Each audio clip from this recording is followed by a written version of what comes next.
Oh yeah, this is it. This is the Opel Ampera-e, the car whole Europe and the rest of the world have been waiting for. Well, in America they call it the Chevrolet Bolt EV, but it's the same car. Yeah, so I already tested it in Korea, but you know, I didn't test it that much because we did like a special run, you know, eco run. But this time I'm gonna test it properly, fast speed, yeah, drive it like I stole a car and everything. And you know, this car is pretty powerful because it has such a big battery pack, so it can output more power. So it has a whopping 200 horsepower on about 1,600 kilos. So it kicks, it really kicks, you know. Yeah, and I have it in sport mode right now. So when I hammer it, oh yes, it goes fast. But anyway, so it's not as well equipped as an Ioniq, but you have to remember that this car has the biggest battery pack in its class, a whopping 60 kilowatt hours, and that is available energy. And that means the battery pack must be bigger because you must have a braking protection, maybe like 65 kilowatt hours or something. That's crazy on this price range. So yes, it doesn't have all the equipment like some of the other cars have. For instance, it doesn't have adaptive cruise control. It doesn't have navigation. I haven't figured out how to use the navigation. I tried yesterday. I had to give up. Yeah, because I'm a noob. But anyway, it actually has blind spot warning. It has heated seats, and it can read speed limit signs, and also it can tell you the distance to the car in front. So that means to me that it has all the sensors for adaptive cruise control, but I don't know why doesn't it have it? That's weird. But anyway, I'm gonna test it out now, the car for a proper trip. It won't be the usual Trondheim trip. This time I'm gonna go to Denmark because I will attempt to hypermile it. Oh yeah. So I will try to see how far I can go, because it seems like this car, the Bolt, well, I could just call it the Bolt, but you know what I mean. The Bolt is almost as efficient as the Ioniq, and it might even beat the i3. Yeah, so that's going to be interesting. See how far I can go. So in order to do that properly, I have to go to Denmark. Yeah, so I will take the ferry from Lübeck to Hirtshals because it's closer, and on the way back, because I have to do some tests, I'm going all the way back via Copenhagen and all that. So the first stop now is Fortum fast charger in Lübeck. I don't know how many kilometers it is there because I don't have a navigation, but I think it's like about 150 kilometers from here. Yeah, and this car can do it just fine. The GOM tells me I can do about 270 kilometers. So first stop is Lübeck.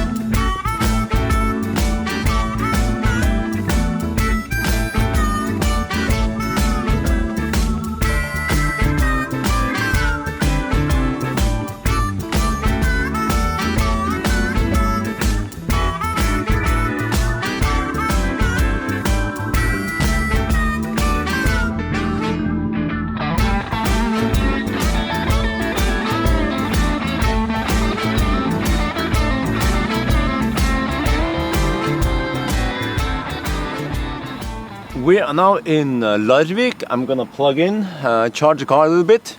So this car is equipped with CCS and Type 2. So for fast charging, you have to unplug, I mean, you have to open that little cap for the CCS. And then plug it in. And then I use this chip. Wait, this one. Yeah, Fortum Charger Drive.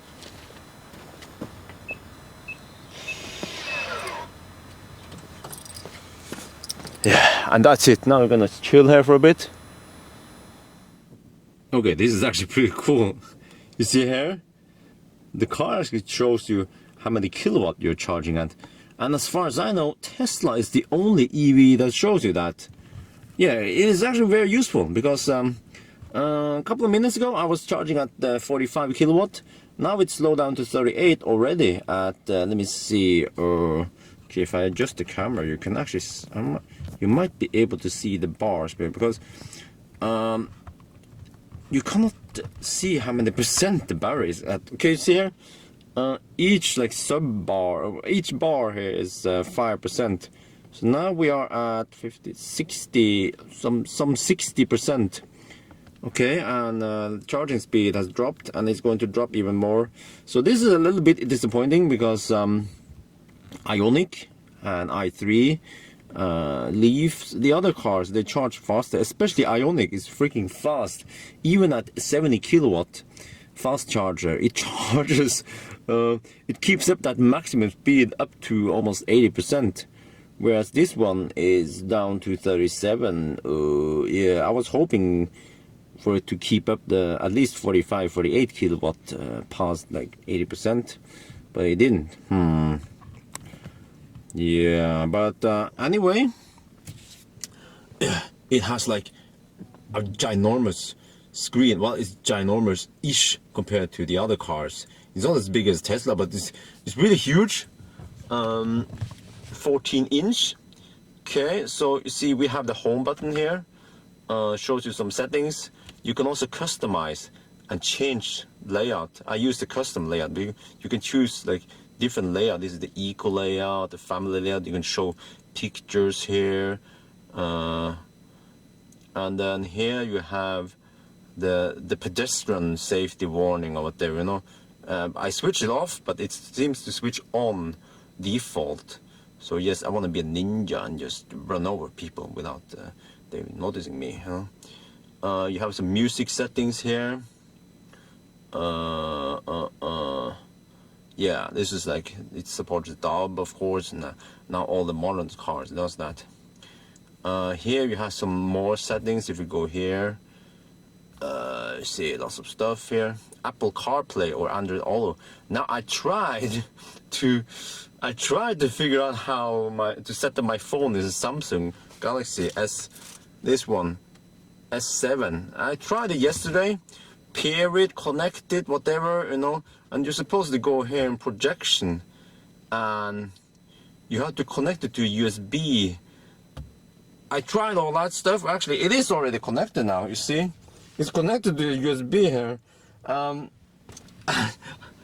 couldn't figure out how to get the navigation working, so I don't know, I might be a noob, but I couldn't figure out how to do this. So yeah, I might have to use this. You see, I already prepared this one, the mobile phone holder, so that's a little bit downside. In my opinion, there should be built-in navigation here. I mean, they save a little bit of complexity and whatever, you know, but I guess a navigation in here, like any other car, it's not gonna cost you that much. So maybe GM, they figured out, well, nowadays people have smartphones, and you know, well, I have to agree. I mean, I agree that smartphone like this is more like, it's faster to type on it, but still, you want to use navigation in the car in case you forget the phone, or if you can't connect it or whatever. Yeah, but see, if you go to home button here, you have some more settings here. If you click on one of these, you maximize that one. So you say, oh, well, okay, it reset now, but here I see how many kilowatt hours I use, and I think I spend a little bit over 50%, and that means, yes, I'm actually able to pull out 60 kilowatt hours with this kind of high-ish load. So let me see, can I change some? Okay, you see here, consumption was, yeah, 200, well, in Tesla term, 216 kilowatt hour, sorry, 216 watt hour per kilometer. That's actually quite good, because you know, I was doing barely legal speeds here, high speed, highway speeds. So that's actually pretty good. And I guess, you know, if you had another car with a smaller battery pack, let's say 24 kilowatt hour battery pack or something, the heat loss in the battery will be greater, and you will get less energy out of it. So it's actually quite impressive that I was able to pull, I would be able to pull 60 kilowatt hours. And that's going to be interesting when tomorrow when I start hypermiling to see, well, actually tonight, how many kilowatt hours you get when you drive slowly.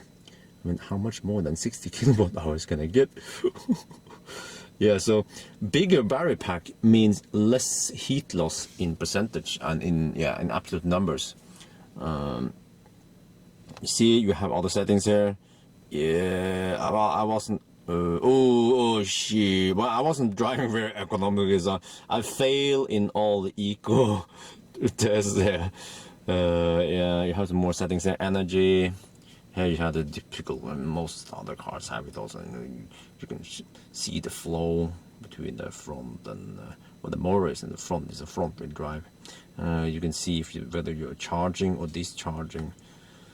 Yeah, and you have some. Well, right now the settings are locked here, and this is the time to 80%, not the time to full. So it actually it takes an awfully long time to fully charge it. Let me see, by the way, well, did the speed just increase or what? Yesterday when I charged, it was charging slower, but maybe it wasn't. 40 kilowatt. But okay, you have to also look at this way that, alright, this car kind of tapers off quickly, but on the other hand, when this was at 50%, that's equal to 100% on the other cars. And the other cars, when they are, down here equivalent, they charge much slower than this car. So yes, having a bigger battery packs, so bigger battery packs makes sense. Yeah, just to make it short. But here you can, I can show you that later. But you can change between 6 amp and 10 amp, at least if you use a Shuko. So, but right now you can't change anything here because we are on the fast charger, DC fast charger. You have some more energy settings here. Location-based charging. But this one is cool. Well, okay, the location-based, I don't know what the heck that is. There are so many settings there, and I cannot Google all this because the car is so new. So most people, they haven't figured it out yet. And the manual, well, I read it a little bit, but this one is a cool feature, Hilltop Reserve. It will not charge to 100%. It will charge to, I don't remember how much, but let's say some 90%. It's for when you go on a hilltop and then you want to go downhill. And then you can regen on the way down and you save some brakes. So actually you can use this as a charge limit, as a trick. So as a Tesla, that one you can set it like in percentage. But this one, I guess you can limit the charging. So you don't want to charge 100%. And why wouldn't you do that? Well, because charging to 100% repeatedly will degrade the battery faster. Oh, by the way, while we are talking here, we are at 70% now, and the charging speed has dropped to 24 kilowatt. Yeah, I saw that yesterday also when I tested.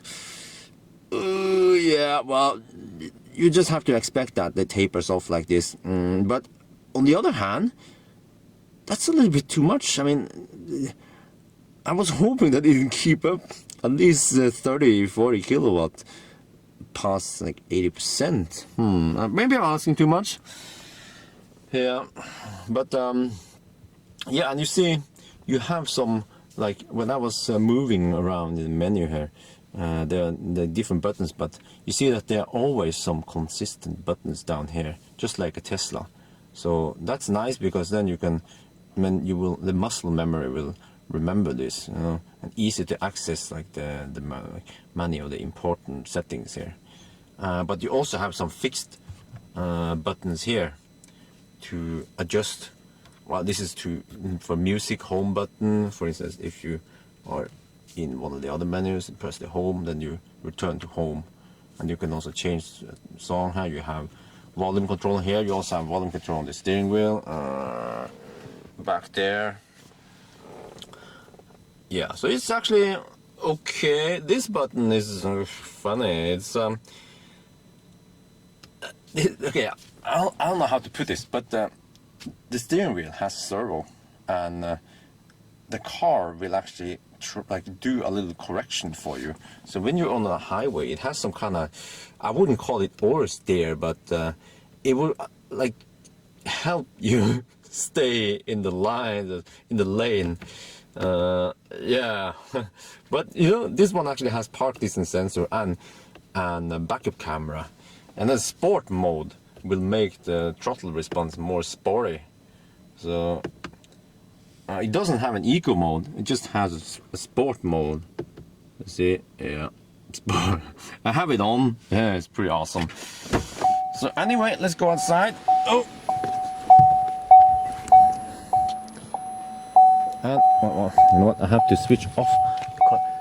It will not stop bugging until I switch it off. What? What? What are you doing? Stop. Okay. Yeah. Sorry for that. A noob. But you see, it doesn't have electric seats, but most other cars in this class doesn't have it except for Ioniq. So you know you can't really expect to have electric adjustable seats, and the Ioniq only has it on this side, not the other side anyway. But at least it's leather, probably from an animal, a dead animal. It's perforated but not ventilated, but it is heated at least.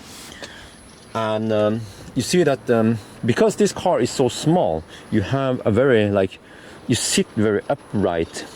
I feel like I'm driving the Model X sometimes, whereas Model S, and for instance Ioniq, again I refer to Ioniq, you sit more laid, you sit more laid back. But this one, because of its shape, you have to sit more upright. So yes, some people like it, some people dislike it, but that's why I guess you have different cars for different needs. And let me show you the back here. Oh, I locked the car. Yeah, that's the lock button. The back seats. Now, I have shown you this before when I was in Korea. You see, the floor here is somewhat high, and that's because the battery pack is kind of huge and is under here, just like Tesla and i3. But whereas some of the other cars, for instance the e-Golf, they put they put parts of the battery under the seats or something to have, you know, a lower floor. But this one, the floor is it's kind of high, and I'm going to try to show you. When I'm sitting here, okay, I think you see it now. You see that my leg, and I'm 173 centimeters. So I would imagine if you have people who are taller than me, I'm just a short Asian, they won't have the most comfortable seating here. Or you want to place the long guy, I don't know, on the seat. You put a short guy there, for instance, and then you can have more leg room here. So it's not the best. And also like I also shown you before, yeah, oh sorry, look like a noob now. This one, the back seat, is also you sit very upright. Let me slide over to this side, show you. So the angle of the seat is not as laid back as some of the other cars. So yeah, but that's just the nature of this car, because I believe it's more like a city car. It is very small outer dimensions, and that makes it very easy to park in the city and, you know, to parallel park or whatever. But it has the range, so it also kind of makes sense to go on long trips.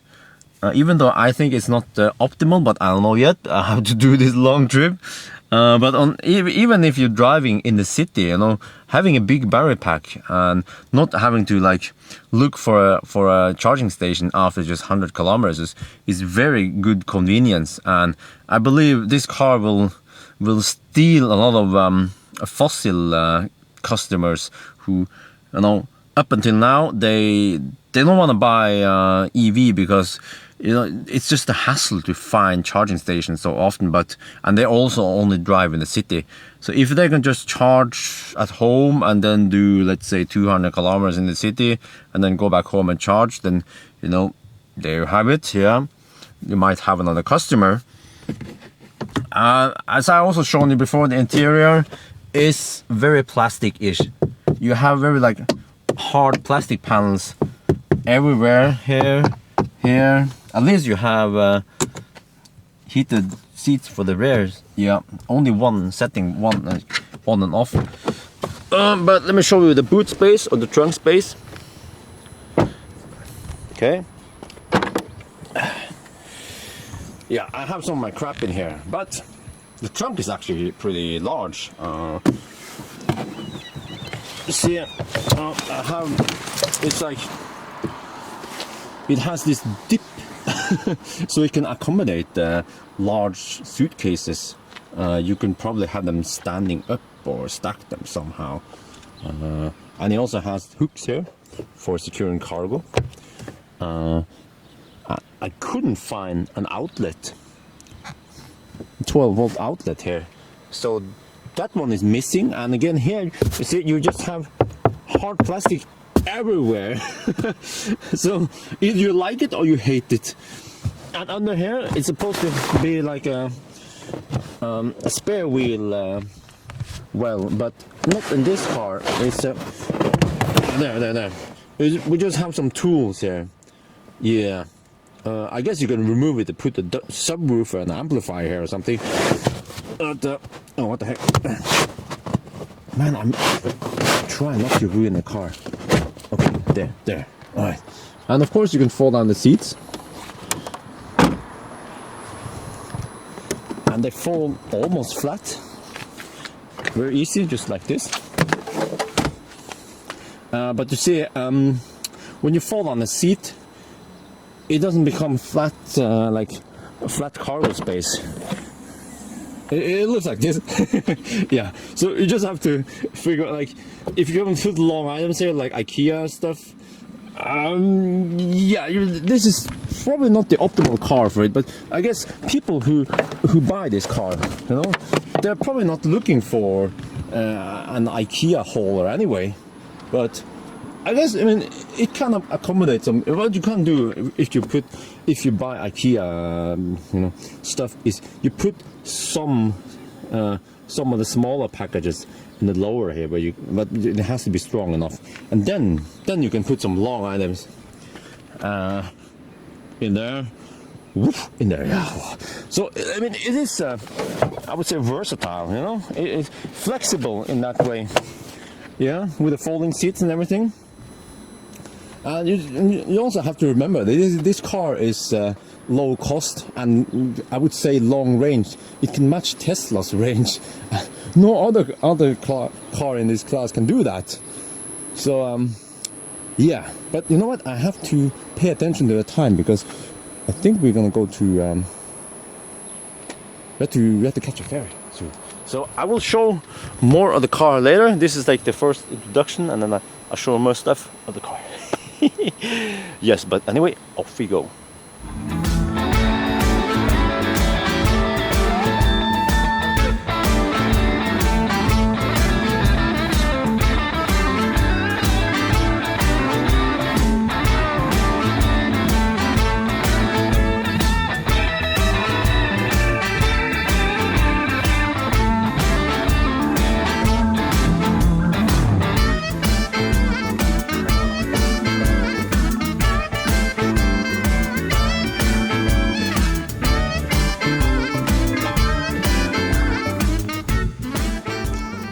We are in Hirtshals. I just confirmed that my Clever card works.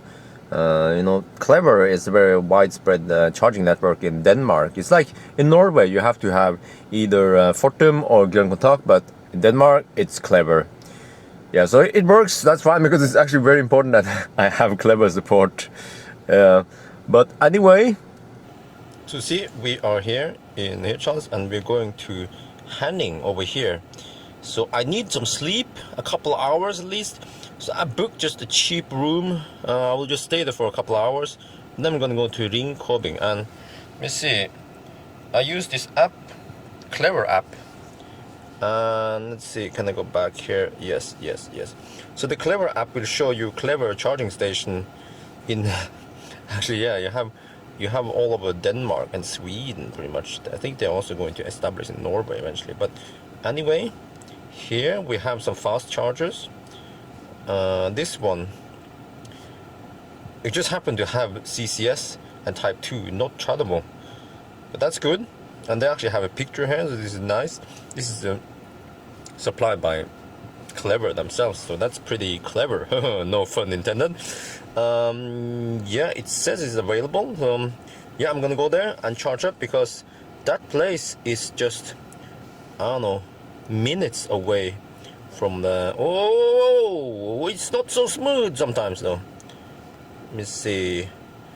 Yeah, this is the place I'm gonna sleep, not sleep over, just rest, because I'm not counting on resting in the car. Yes, I'm gonna charge there. I might even be able to walk over there, but I'm not gonna. I'm just juice up a little bit. Yeah. So that's our next destination. Can I do this? Do this? Open. Okay, and then yes, this is in Danish. You know, Norwegians and Danish people, they understand each other when it comes to written language, not when you try to communicate by voice. Okay, 193 kilometers. Okay, 193. You know what? I look at the GOM here.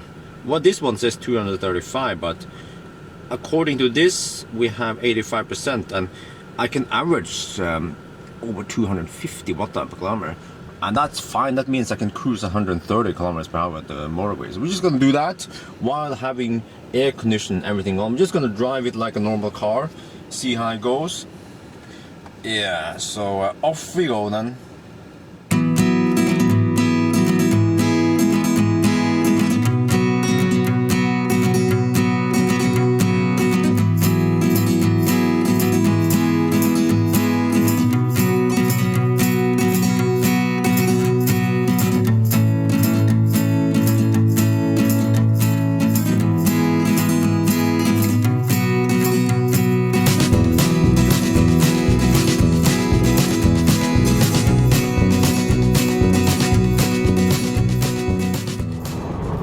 We are now at the motorway, 130 kilometers per hour speed limit.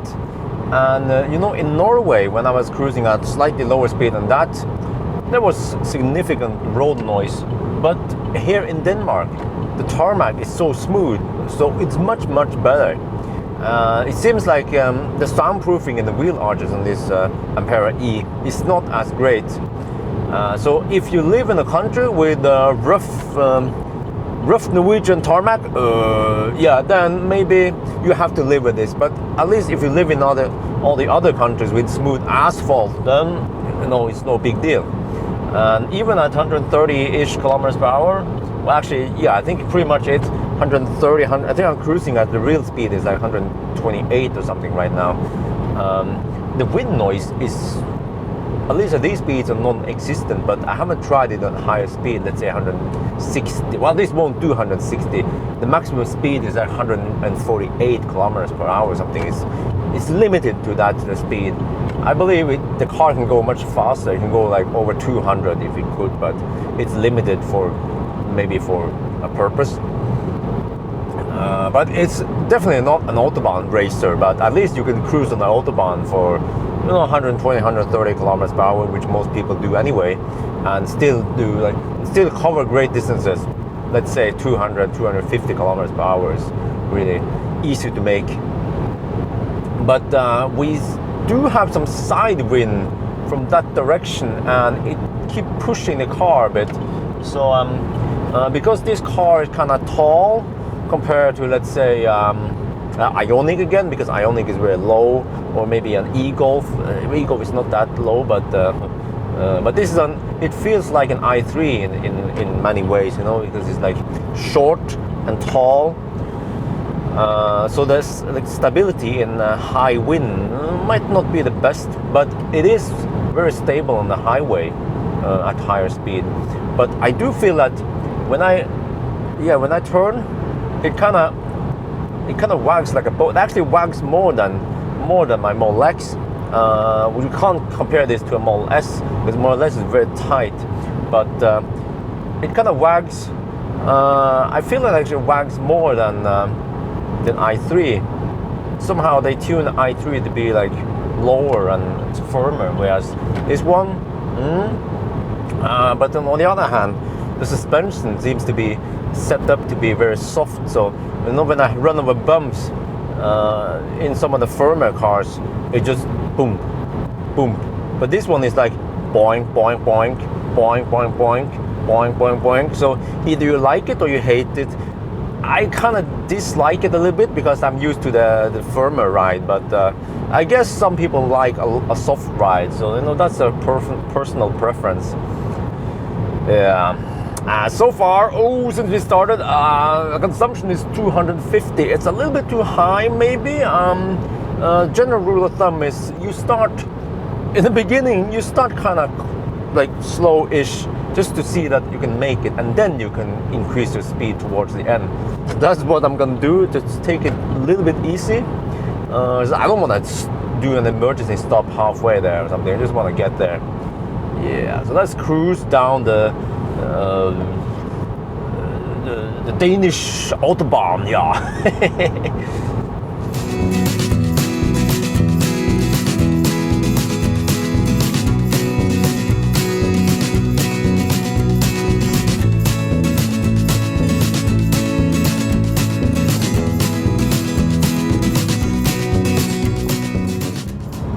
Okay, we have a truck in front of us, and let's do some overtaking. Oh yeah, sport mode is on. Oh, piece of cake, yeah.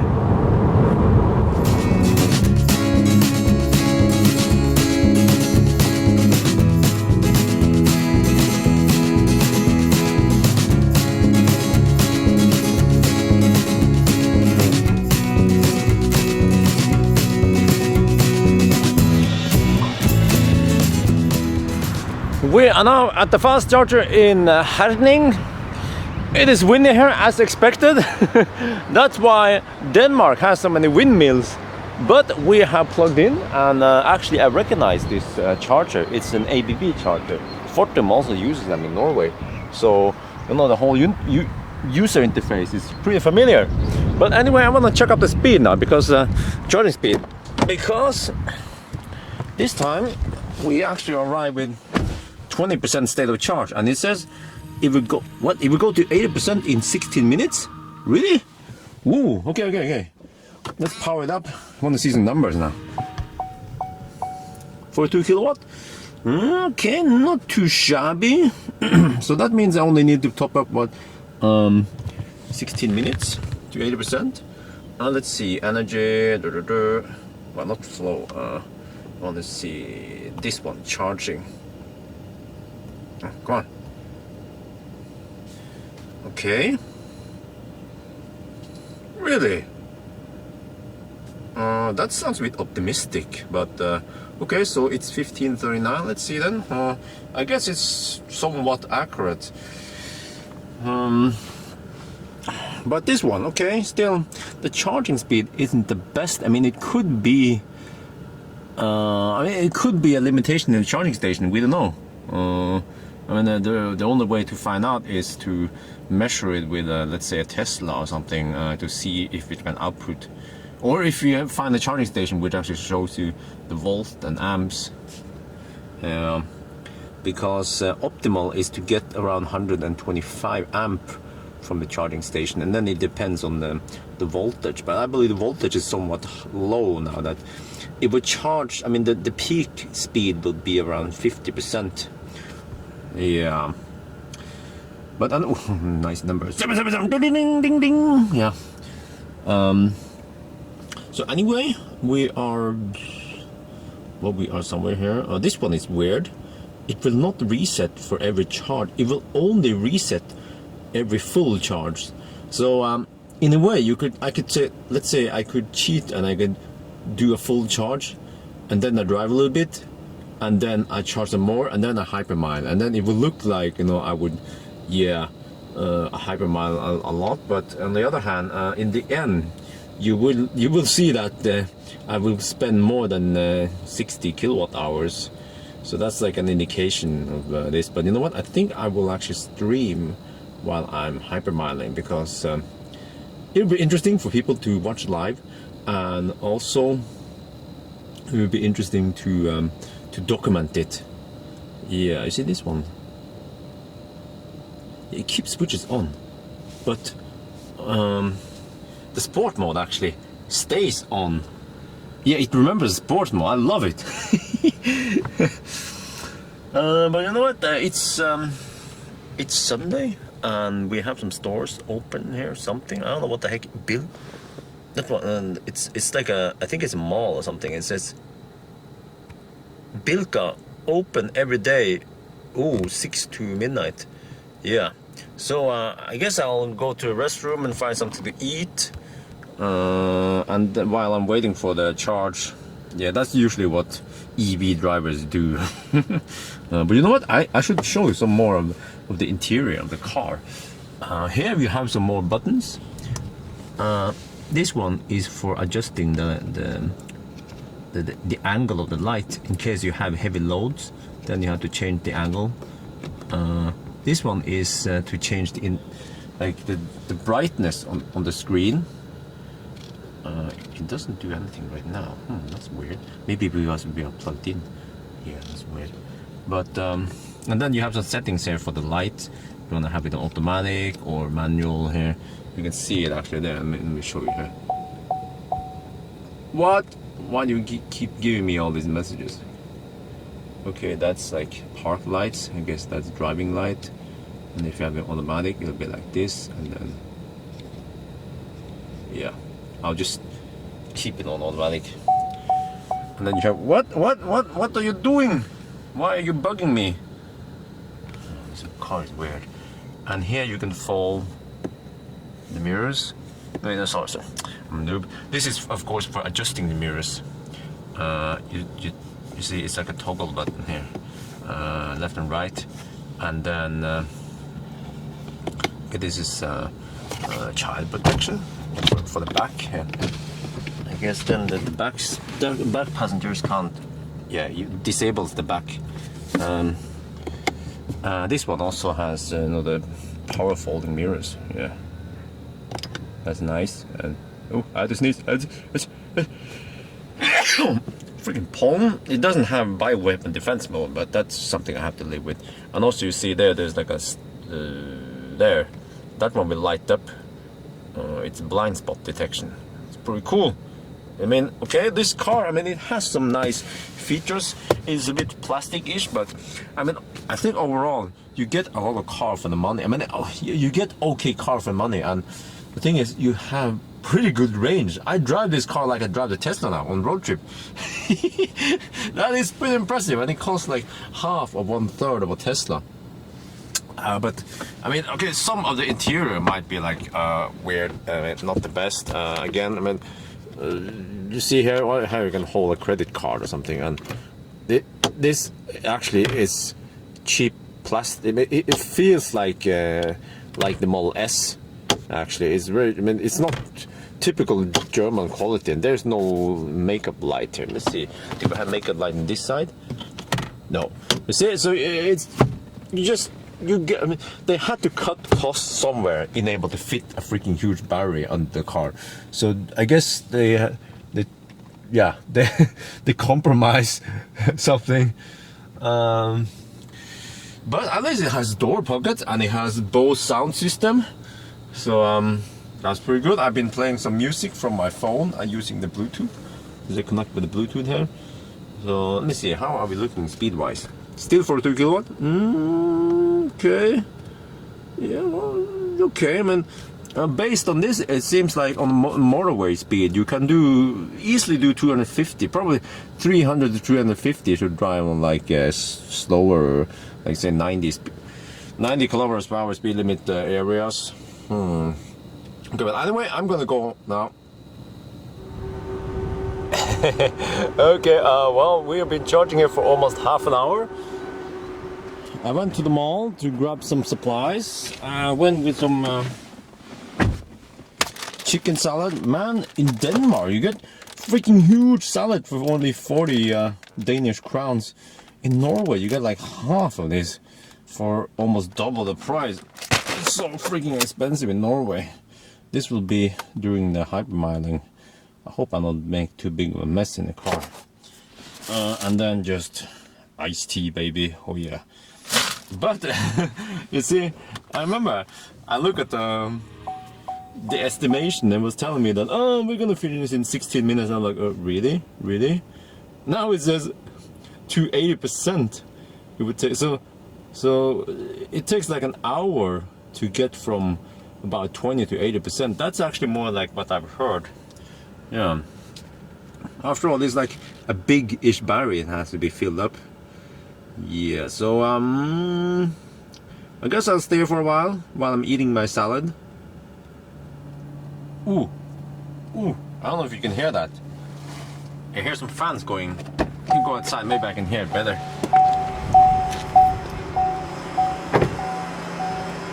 Yes. Yes.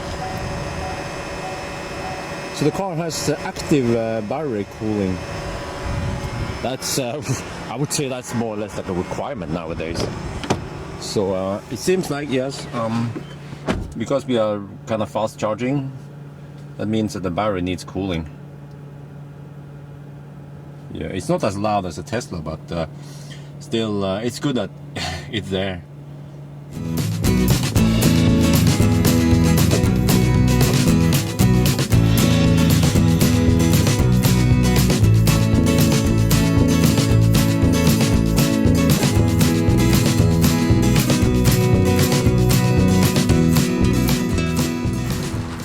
Okay, this is the B&B hotel.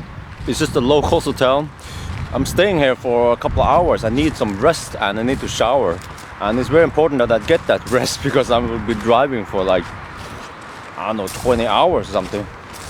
So let's check it out. Okay, so I pick up a key. And yeah, this is like the living room where people can hang out. Is it like a kitchen or something? Yeah, we have kitchen and stuff over there. Also, we share restroom. But anyway, this is my room, 203. Oh, I have my personal. Oh. What is? Oh, what the? Okay. You know, it's not too bad. I mean, it reminds me of when I was a student. Yeah. Oh, look at that. They have like chickens out there. Okay, but at least... Oh, look at this table. What? Is this modified? It seems like a standard IKEA table that they modified. Man, looks like a prison in here. But that's fine, you know. I just need to rest and take a shower and prepare for the hypermiling. Yeah, because I have to do this alone. So that's why I had to be well prepared. When I did it with Morgan, I could just sleep in the car and he could drive and then we swapped driver. But now I have to be alone. Yeah, so, oh yeah, let's get some rest.